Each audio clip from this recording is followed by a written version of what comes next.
Hello YouTube modeling community. This is the box stock modeler with a update on what I'm working on.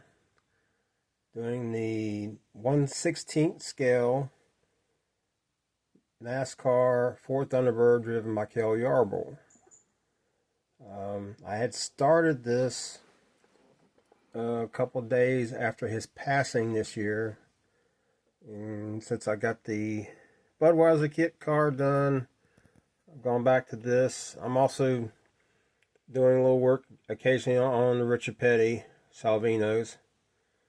But as of right now, the 1/16 is kind of on the front burner.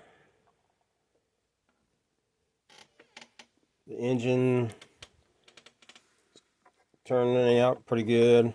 Working on the wiring, so to speak. It's vinyl hoses, and I'm having to run a piece of wire through the hose to help keep it in form.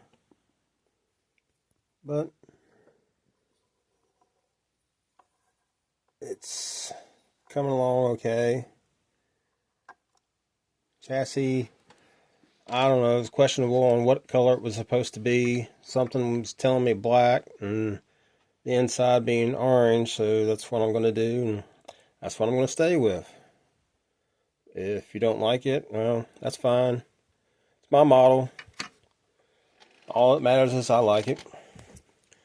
But this is an update for the, what is today? November the 3rd? Time is flying. But anyway, this is Box Stock Modeler signing off. Model on, people.